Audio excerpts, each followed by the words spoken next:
बिस्मिल्लाहिर्रहमानिर्रहीम। अस्सलाम वालेकुम नाज़रीन, आप यूट्यूब चैनल देख रहे हैं। मैं इमरान खान हूँ। मैं आज भी हॉस्पिटल गया था। मेरी इमरान खान साहब से भी मुलाकात हुई है, उनके साथियों से भी मुलाकात हुई है। उनकी जो कोर कमेटी की मीटिंग है उसमें बड़े अहम फैसले हुए हैं, वो भी मैं आपके सामने शेयर कर देता हूँ। इमरान खान साहब की अपनी प्रेस कॉन्फ्रेंस भी है। अभी जब मैं वीडियो रिकॉर्ड करवा रहा हूँ तो ये बस होने वाली है थोड़ी देर में। उसमें आपको कुछ तफसीलात मिल जाएंगी, कुछ तफसीलात बैकग्राउंड में मैं आपको बता देता हूँ। लेकिन इससे पहले आपको मैं एक ऑडियो सुनाना चाहता हूँ। ये इमरान खान साहब ने कहा था, उन्होंने क्या कहा था, ज़रा ये ऑडियो सुने, आपको समझ आए कि पाकिस्तान में क्या खेल खेला जा रहा है। और इमरान खान साहब को पहले आगाह कर दिया गया था, ये सुनिए। और दूसरी कोशिश कर रहे हैं, पहले से इनका प्लान बना हुआ है। मैं आप सबको पहले भी बता चुका हूं। 4 लोगों ने बंद कमरे में फैसला किया मुझे मरवाने का, और वो लोग अभी भी उस साजिश पर लगे हुए हैं। उन्होंने दोनों मरियम जो झूठ बोलने की पीएचडी दोनों के पास है, इनको और जावेद लतीफ को, इन्होंने इनसे प्रेस कॉन्फ्रेंस करवाई। और प्रेस कॉन्फ्रेंस करवाई ऐसी कि इमरान खान खुदा ना खास्ता उसने मजहब की तौहीन की है। और फिर इनकी कोशिश है कि इसकी वजह से अगर कोई भी मेरे ऊपर वारदात हो तो कहेंगे जी मजहबी जुनूनी ने कर दिया, कहेंगे कि जी कोई दीनी इंतहा पसंद है इसको मार दिया। ये इनका प्लान है। लेकिन मैं आज आप सबको कह रहा हूं, सारे पाकिस्तान में मैं फिर रहा हूं, मुझे अपनी जान से ज्यादा मुझे पाकिस्तान की आजादी की फिक्र है। ये आपने इमरान खान साहब को सुना। वो बड़ा क्लियरली कह चुके थे कि मेरे ऊपर हमला होगा और बाद में उसको मजहबी जुनूनी का रंग दिया जाएगा कि जुनूनी पागल आदमी है, उसने मजहब की आड़ लेके ये कत्ल किया है। जो बंदा पकड़ा गया है उसकी पहले एक ऑडियो लीक हुई। इसके ऊपर वज़ीर आला पंजाब ने सख्त नोटिस लेते हुए पुलिस वालों को सबको मुअत्तल किया, फिर उसको दूसरे पुलिस वालों के हवाले किया। लेकिन ऑडियो लीक करवाने वाले शायद इतने बाअसर हैं कि उन्होंने जो दूसरी पुलिस है वहाँ से भी ऑडियो लीक करवाई। उसका हुलिया बदल चुका था, दीवार भी बदल चुकी थी और गालिबन सीटीडी की हिरासत में था, कुछ लोग ये कह रहे हैं। अब उसके बटन भी बंद थे और वह दुरुस्त तरीके से बैठा हुआ था। और अब उसने इंतहाई घटिया जो मजहब की तौहीन का एक इल्ज़ाम है वो इमरान खान साहब पे लगाया कि खुदा न खास्ता वो कोई दावा करने वाले थे। ऐसी कोई बात नहीं है। इमरान खान साहब एक सच्चे आशिक रसूल हैं, ये पाकिस्तान के अंदर सब लोग जानते हैं। उन्होंने हमेशा इस्लामोफोबिया के खिलाफ और नबी अकरम सल्लल्लाहु अलैहि वसल्लम की हुर्मत के लिए पूरी दुनिया में, दुनिया के हर फोरम में उन्होंने आवाज़ उठाई। और ये एक आदमी जो नशे का आदी है, ये अब निकल के गोली चलाएगा इमरान खान साहब के ऊपर, जिन्होंने पूरी दुनिया के अंदर इस्लाम के लिए आवाज़ उठाई, नबी अकरम सल्लल्लाहु अलैहि वसल्लम की हुर्मत के लिए आवाज़ उठाई। तो एक नशई जो ना अपने घर का है, इसके ऊपर मुख्तलिफ पहले भी इल्ज़ामात हैं, बहुत सारी घटिया हरकतें अपनी ज़िंदगी में कर चुका है। तो ये बंदा अब मज़हब के नाम के ऊपर कत्ल करेगा, तो ये एक प्लान्ड इंसिडेंट लगता है। कैसे लगता है? कुछ हकायक आज कोर कमेटी की मीटिंग में भी आए सामने और कुछ चीज़ें मुझे उसके बारे में पता भी चली हैं। मेरी डॉक्टर से बात हुई तो उन्होंने जो इमरान खान साहब की टांग पे चोट लगने के हवाले से मुझे जख्मों की तफसील बताई, वो हैरान कुन थी। अगर आप देखें ना तो जो पहले गोली चली है वो 1 बरस चला है और पुलिस के मुताबिक वहां से 9 खोल मिले हैं 9 mm के। और वो जो नीचे बंदा खड़ा हुआ उसने भी कहा कि मैंने 8-9 गोलियां चलाई हैं।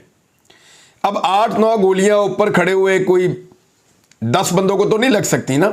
लगभग इतने लोगों को गोलियां लगी हैं, उनमें से 4 तो इमरान खान साहब को लगी हैं, 2 या 3 एक और साहब है उनको लगी हैं, चट्ठा साहब को 2 गोलियां लगी हैं, एक फैसल को छू के निकल गई है, एक शख्स के हाथ। यानी ये तो बहुत सारी गोलियां जो लोगों को लगी हैं।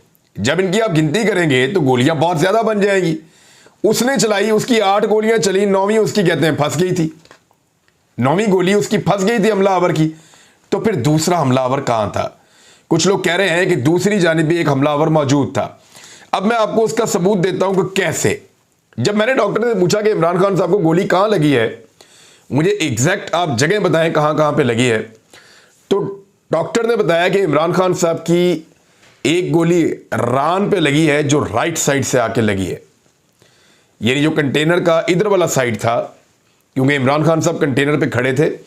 इधर वाला साइड जो नीचे वाला था, यहां से वो शख्स गोलियां चला रहा था, उसने वहां से गोली चलाई। तो एक गोली जो है वो यहां से आई, इमरान खान साहब की जो लेफ्ट वाली टांग है, उसकी जो पिंडली की आगे वाली हड्डी है जिसको शिन बोन कहते हैं, वहां पे एक गोली लगी आके, उसने डैमेज किया। फिर वो गोली दूसरी तरफ मुड़ गई। उसके बाद दूसरी गोली आई और उसके बिल्कुल पैरेलल खान साहब की जो पिंडली है उसके अंदर उसने हिट किया। फिर एक गोली ने इसी सिमत से जो यहीं से आई, उसने खान साहब की रान के अंदर हिट किया। लेकिन खान साहब को लगने वाली जो चौथी गोली है वो इस तरफ से आई और उसने रान को दूसरी तरफ से हिट किया। इमरान खान साहब को जो गोलियां लगी हैं वो उनके जिस्म के अंदर से 3 गोलियां निकाली गई हैं। एक उनकी पिंडली में से निकाली गई है, 2 उनकी रान में से निकाली गई हैं। रान में से जो 2 गोलियां निकाली गई हैं, एक दाएं तरफ से फायर हुई है, एक बाएं तरफ से फायर हुई है। जो हमलावर है वो बाएं जानिब नीचे सामने की तरफ मौजूद था। यानी इधर से गोली कौन चला रहा था, एक बड़ा सवाल है। इमरान खान साहब का यह कहना है कि जब वो नीचे गिरे तो उसके बाद भी गोलियां चल रही थी। उन्होंने कहा कि हम सबको महसूस हुआ, और वहां बहुत सारे लोगों ने और भी ये बात की कि हमें यह महसूस हो रहा था कि गोली थोड़ी देर तक चलती रही है और लोगों को लगती रही है। जब नीचे से ब्रस्ट चला तो उसके बाद भी गोली चल रही थी, लेकिन कुछ गोलियों का साउंड नहीं आ रहा था। मैंने बहुत सारे ऐनी शाहिदीन से बात की, उनमें से कुछ को लगता है कि मल्टीपल जगहों से फायरिंग हुई है, एक ही तरह का कैलिबर इस्तेमाल किया गया है 9mm का, ताकि सारा कुछ जो है वो उसी शख्स पे पड़ जाए जो शख्स नीचे से गोली चला रहा है। क्योंकि सबूत तो मिटाए जा सकते हैं, अगर मारने वाले ताकतवर लोग हैं तो वो मिटा भी सकते हैं। तो मल्टीपल एरिया से गोली चली है, मुख्तलिफ डायरेक्शन से गोली चली है। डीजे जो है जो मौजूद था वहां पे, उसका कहना है कि उसने एक बंदे को एम करते हुए इस तरफ भी देखा है, सामने ये गोली नीचे से चल रही थी।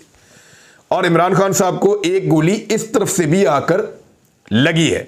इमरान खान साहब के नीचे गिर जाने की वजह से बचत हुई है, क्योंकि इमरान खान साहब का यह मानना है कि उस वक्त ऊपर से गोलियां गुजर रही थी जो कुछ लोगों को लगी भी हैं। अब इसमें एक चीज और है कि अगर ये गोलियां इस तरह चल रही थी तो आवाज क्यों नहीं आ रही थी।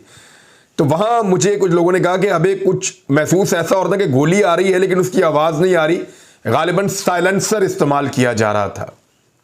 यानी एक पिस्टल जो नीचे से चला उसकी तो साउंड आ रही थी, उसके अलावा जो इमरान खान साहब की सिक्योरिटी ने जो गोली चलाई उसकी भी साउंड आई, लेकिन जो बाकी गोलियां चली जो लोगों को लगी उनकी साउंड नहीं आ रही थी। वो साइलेंसर लगा हुआ पिस्टल या वेपन जो है उसको इस्तेमाल किया जा रहा था। अब इस तरीके से 9mm की गोलियां चलाई गई हैं, खौल कम मिले हैं, गोलियां ज्यादा लोगों को लगी हैं। इसका मतलब है कुछ ऐसी जगह से भी गोली चल रही थी या ऐसे हमलावर मौजूद थे जो गोली चला रहे थे और साउंड नहीं पैदा करना चाह रहे थे, सिर्फ टारगेट अचीव करना चाह रहे थे। तो अल्लाह ताला ने इमरान खान साहब को दूसरी जिंदगी दी है। अब मजहबी टच देने की कोशिश की जा रही है। यह सिलसिला कब शुरू होता है? मरियम नवाज साहिबा, मरियम औरंगजेब साहिबा, जावेद लतीफ, फिर एक वीडियो एक सहाफ़ी ने भी डाली थी, उसके ऊपर पर्चा भी करवाया गया था। तो एक मजहबी तासुर बड़े अरसे से देने की कोशिश की जा रही है इमरान खान साहब के बारे में, और बहुत नेगेटिव वर्ड्स बोले जाते हैं ताकि किसी भी पागल आदमी को तैयार करके इमरान खान साहब के ऊपर गोली चलवाई जाए, इल्जाम उस पर डाल दिया जाए। टारगेट कोई और समझदार आदमी भी कर सकता है, पिस्टल को साइलेंसर लगा के या अपनी गन को 9mm वाली को साइलेंसर लगा के। अब जो इमरान खान साहब को मैंने आज देखा, मैंने उनको बहुत स्पिरिट में देखा। जितने लोग वहां मौजूद थे उन सबसे ज्यादा अग्रेसिव और बेहतर बॉडी लैंग्वेज इमरान खान साहब की थी अस्पताल में, और वो सबसे ज्यादा एनर्जेटिक भी लग रहे थे। वो मूव नहीं कर सकते, उनको एक व्हील चेयर के ऊपर मूव करवाते हैं, वो खुद चल फिर नहीं सकते। इस वक्त उनको गोलियां ज्यादा लगी हैं और उनका खून भी काफी बहा है, लेकिन इसके बावजूद वो हिम्मत करके अपनी पार्टी से भी उन्होंने बात की, लोगों से भी उन्होंने मुलाकातें की, मीडिया से भी उन्होंने इंटरेक्शन की। बाद में जो अभी इनका एक प्रेशर आ रहा है, क्योंकि वहां पे उस वक्त मैं अकेला मौजूद था, बाद में कुछ और मीडिया वालों को भी बुलाया गया था। मैंने जो नोट किया कि इमरान खान साहब बाकी सबको भी मोटिवेट कर रहे थे, और जो कोर कमेटी के अंदर से खबरें हैं मैं आपको बता देता हूं कि एक तो आईजी पंजाब को तब्दील करने का मुतालबा पाकिस्तान तहरीक इंसाफ बहुत शिद्दत के साथ करेगी, और यह तय हुआ कि कैबिनेट के अंदर भी इसको उठाया जाए, और ये आईजी पंजाब नहीं चाहिए, ये जानबूझकर इस केस को खराब कर रहा है। एक मरतबा वीडियो लीक की गई, जब उस वीडियो से काम नहीं बना तो दोबारा नए स्क्रिप्ट के साथ नई वीडियो लीक की गई, और फिर उसके बाद अभी भी उस आदमी की जान को खतरा है। आईजी पंजाब जिस तरीके से चीजें कर रहे हैं ये इंतहाई खतरनाक है, तो आईजी को मूव किया जाए।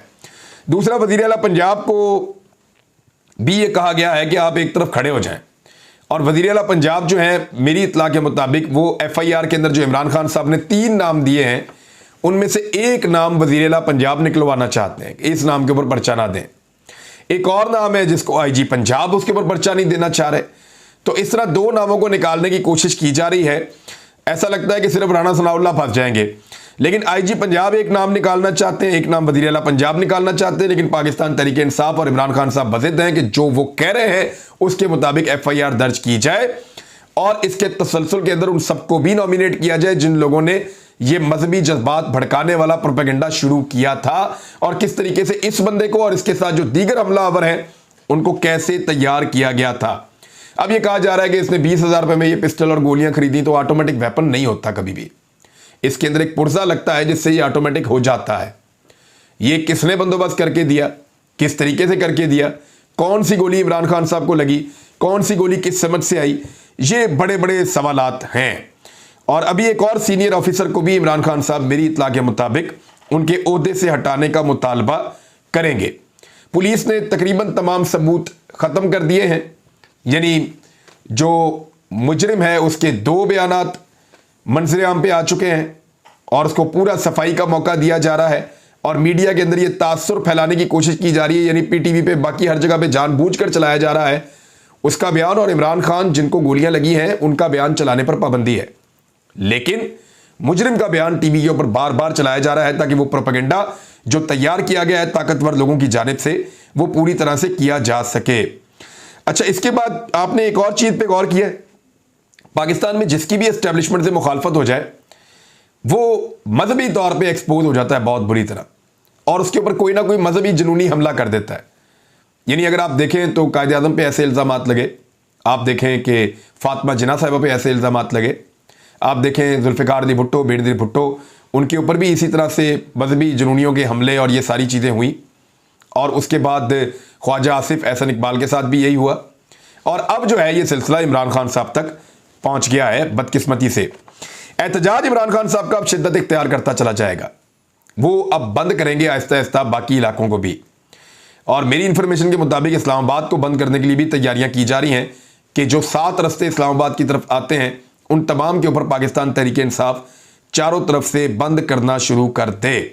इमरान खान साहब को कुछ दिन लग जाएंगे सेहतयाब होने में, मैं आपको ये भी बता देता हूं, मेरी इंफॉर्मेशन के मुताबिक 2 हफ्ते कम से कम इमरान खान साहब को प्रॉपर तरीके से मूव करने में या वापस पॉलिटिकल एक्टिविटी में आने में मुझे लगता है लगेंगे, लेकिन उनको बहुत जल्दी है इमरान खान साहब को, और वो बार बार अपने डॉक्टर से भी सुबह से यही पूछ रहे थे कि मैं कितनी जल्दी मूव कर सकता हूँ, कितनी जल्दी जा सकता हूँ, मैं कितनी जल्दी अपने लोगों को वापस ज्वाइन कर सकता हूँ।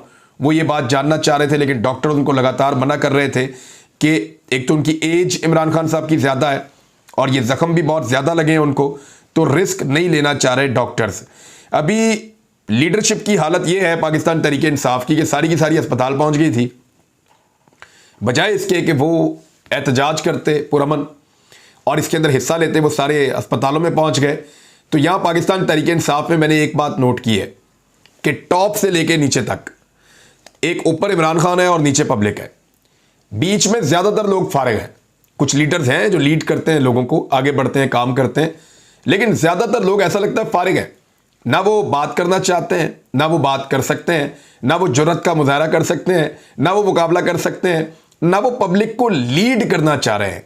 यानी ये एक अजीब सी सूरत हाल जो है वो मैंने खुद देखी कि लोग चाह रहे हैं कि वो यहीं पे मौजूद रहे अस्पताल में और इमरान खान साहब को अपनी शक्ल दिखाते रहें और वो अपने नंबर टांगते रहें, लेकिन ये वो सारे लोग हैं जो अपने अपने इलाकों में अच्छा खासा एहतजाज कर सकते हैं, लेकिन वो लोग वहां नहीं गए।